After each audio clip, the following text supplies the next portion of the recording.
My name is Maria José Terré, but everyone knows me as Cote. It's a short name for my name in Spanish.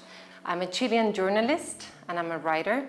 I'm a travel journalist as well, because I think that traveling is the best school of life. That's what my last book talks about, why you should at least once in your life do a trip on your own, by yourself. And there are many reasons, but what I think is one of the most important ones is because life has people for us as gifts.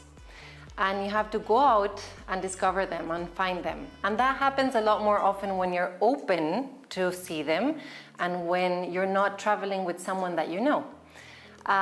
Before coming to Kenya, I was traveling around the world. I've been living in many different countries, been to more than 60 around the world.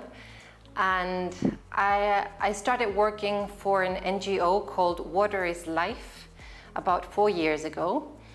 I started as a volunteer because the owner and the founder of the NGO, Ken Surit, he invited me to form part of his team and to be in charge of the communications worldwide. As a journalist, I believe that what you don't show, it doesn't exist. So we have the power of the word, we have the power of picking up the news that we give to people. What are they going to read? What are they going to see? What are they going to hear? And I think that we have a very big responsibility. I learned that through many years of experience in Chile while I was a TV host and a radio host there as well. And now I'm absolutely devoted to Water is Life, to develop all the water programs and projects that we can work out here in Kenya. Mainly our focus is to develop the water projects in this country for this year and the next one. My passion, I think I'm passionate about life itself. I love life. I think that whatever happens to us is not on our control, but the way you respond to that, it is. You choose how you want to live your life. If you love your life, claps for you. If you don't, it's your responsibility as well. And to take charge of that and to realize that the only one in charge of building up the life that you want, the life that you love is yourself, it gives you a lot of power. And I'm passionate about communicating. I'm passionate about communicating in any way, through social network, through my books, through the TV shows that I do, through the radio shows that I did. Whenever we go out to the villages or the slums and we have these connections to the people that we're trying to help through the NGO, I try to build up a story and to show through images and testimonies what is the reality of the people that live in a different way than what we're used to, in all kinds of ways. That's why I also travel, because whenever you go out, you meet different people, that they come from different places, we speak different languages, we're different, our skin is a different color, and they have different religions, different beliefs. But in the end, we're all the same. We're all human beings. We're all passionate about certain things. We all dream, we all cry, we all get disappointed, we have frustrations, and that keeps connecting us in a very special way. Above all, when you go out and you decide to leave your comfort zone. So if I can communicate that and if I can influence people to do so, I feel very passionate. I think that you always get challenges no matter what you're doing, because you choose a path means that you're living something else. Of course, I'm always traveling, and that is hard for keeping relationships. I think that whenever you want to keep close to someone, you have to water that relationship. You have to call, you have to give time, you have to give care and concern and love especially. But you need to be with that person, or you need to invest energy and time to keep that for real. A challenge is adapting as well, adapting to different timelines, time zones, food, sometimes a language, or sometimes it's different ways of being. For example, here something can be very different from what I lived in Chile. Everything here is timing, like the African time for me here has been an issue, and that's a challenge, because where I come from, if you say we're meeting at 5 o'clock, it's at 5, not at 5:50. So now, but you take everything slower, and that's also a lesson that I've learned here, because life is not about rushing all the time and being stressed. Of course, I try to be on time always, because that I think is a sign of respect. I'm respecting your time to be there, so I'll do my best. Otherwise, I'll let you know and I'll say, I'm running out late, please wait for me 10 minutes.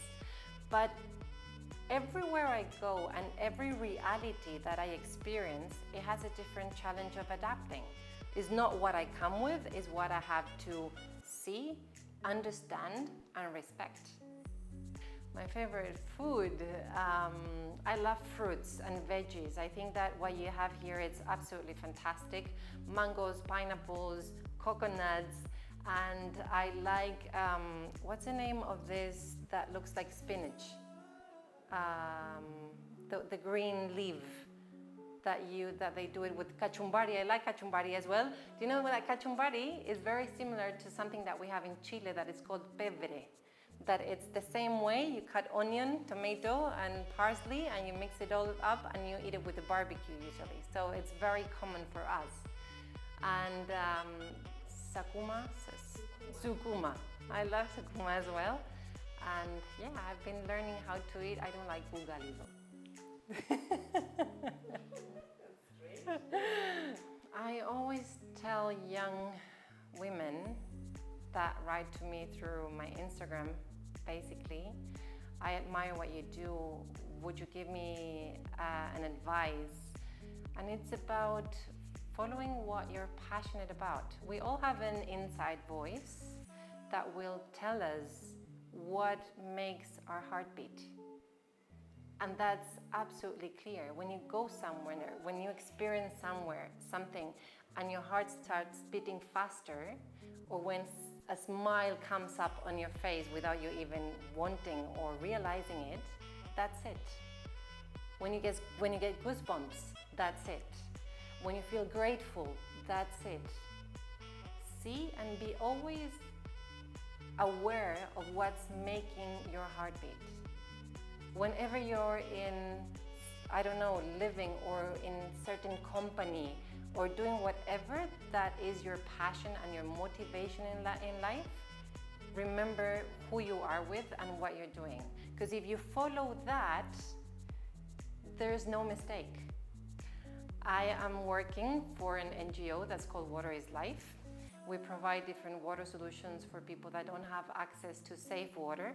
So we are trying to reach as many locations as we can in order to deliver these technological filtration systems that will allow these people to drink water without getting sick, especially children.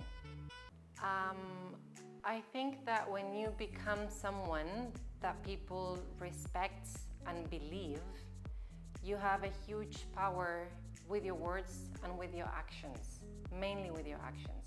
Because we can say many things and we can write and we can give speeches, but if your actions and if your life doesn't match what you're saying, your words are absolutely useless. So as I've been a travel journalist and I'm working here in Kenya for an NGO that provides safe water, I have the opportunity that people and some travel companies, they send me to Maldives and try these amazing, beautiful hotels. And because I'm a diver, I'm invited to these liveaboards where I can get to dive with sharks and whales and dolphins. That it's one of my passions as well. I'm a very big ocean lover. I think that we have to create conscious about how important is the ocean for our subsistence. If there's no green, if there's no blue, there's no green. If there's no green, there's no us. And we have such a little conscious about what we're doing to the ocean. But as I was telling you, I can go to all these amazing places and the next day I can be in a slum, I can be in an orphanage, I can be wherever. And one thing doesn't mean that you cannot have the other one, that you cannot do the other one as well. The world and the places we visit, they're 360 degrees. It's not just one half of the nice places to visit, of the best restaurants, of the best hotels. It's also getting in touch and getting to know the local people. How do they live? What do they eat? What do they struggle with? I want to get to know both sides in order to say that I know, that I have experienced it in a full way. Success is only important for yourself. If you feel that you are happy with your life, if you feel that you're doing something that fulfills your soul, that makes you proud, you're totally successful. It doesn't have to do with money, it doesn't have to do with a position, it doesn't have to do with recognition. It has to do about how do you feel about yourself. If you feel good, if you feel happy, if you think that you're a good person, you're successful. We are developing a very nice project here in Nairobi. We are working on a borehole for Soweto slum that will be ready in the next couple of weeks. We saw that the situation there was very extreme in the way that they don't have any electricity or safe water to drink, and they had a borehole. But the main problem here in Kenya with the boreholes is that they are drilled, but then they are left aside. They don't get the communities involved. People that are benefited by that borehole doesn't get involved with the project, and after 1 year or two, they're damaged, they're unmaintained, and they just don't work anymore. What we as Water is Life do is we involve the communities, we train them, we teach them.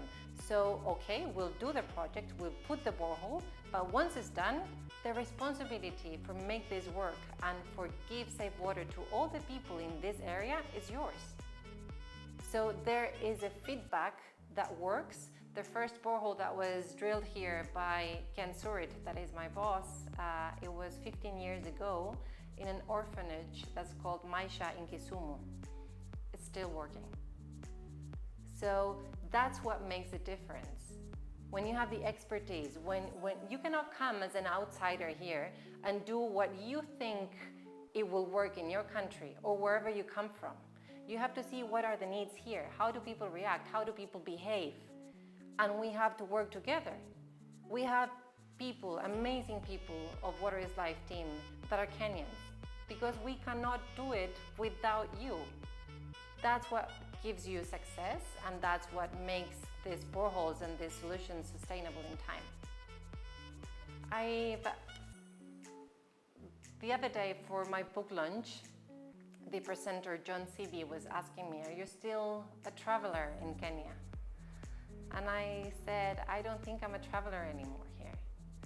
Because a few months ago, as I've been traveling all over the world as well for my job, I came back in one of the planes, and as we were landing, I thought, oh, it feels so good to be back home. And I was like, whoa, I just thought that. And it hit me because I've been living in many countries in the world, but I've never stayed for this long. And this place has something very magical and very special.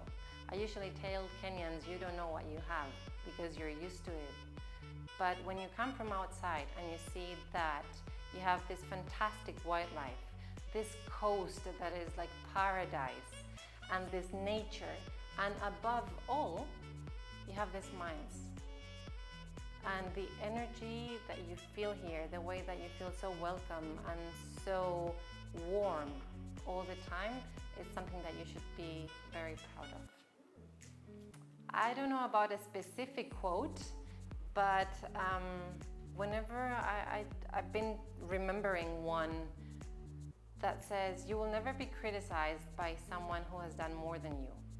You will always be criticized by someone who has done less. And when you believe that you're doing something right, and when you have that inner voice that is telling you that that's for real and that's true, you just keep going. Keep going. I'm going to visit my family in a few weeks, but I'll be back. We have a lot of projects that we need to develop, and for that I have to be here. So 2022 is coming big. We're very focused in Kenya, and I hope that we can get as much as help that we can from Kenyans as well. It's not only children, but it's mainly children. One of the solutions that we work with, one of the filtration systems that I was talking about is this. This is a straw filter that we call it the magic straw for the kids. Why kids? Because they're the most affected by contaminated water. The 50% of the kids that you see that they have these big bellies, it's because of contaminated water. And fixing that is this fast with this filter. We deliver them in schools, in orphanages, and in the villages, because you say, kids, where do you drink water from? And they are like, wherever, the lake or the river or the tap. And do you get sick? Yes, what happens when you get sick? I get tummy aches and diarrhea and headaches. Okay, so we're gonna do something. We brought you a present, and with this magic straw, you're gonna be able to drink water from wherever without getting sick. And I get a bottle of water that we put dirt on it so it looks very brown, and I ask them, do you think that I can drink water from this bottle? And they're like, no, no, no, no. Okay, I'll show you. I can drink water with this straw. You put it inside, you count until 10, so it activates all the carbon and the filtration system that is inside, and then you sip, just like a normal straw. And then when you finish using it, you remove the excess of water, you put it back in the tube, and then you put it in your purse, in your backpack, in your pocket, wherever. This is a personal use straw, so you don't share the bacteria that are in your mouth, and it lasts for about 1,000 liters of water. That means at least 2 years of safe water. How do you know when it's already done, when it doesn't work anymore? Because you will do like this, and it doesn't sip anymore. That's when you throw it away. But this, even though it's a patch, okay, it will last only for a few years, it's an immediate solution. You give this to a kid, and the kid won't be sick because of contaminated water, at least as long as he's using it. We have both. The organization is @WaterIsLife in Facebook and in Instagram, and mine is @CoteTerre in Instagram as well. There you can see the books, the travels, the work that we do with Water is Life, and everything that has to do with my work and who I am.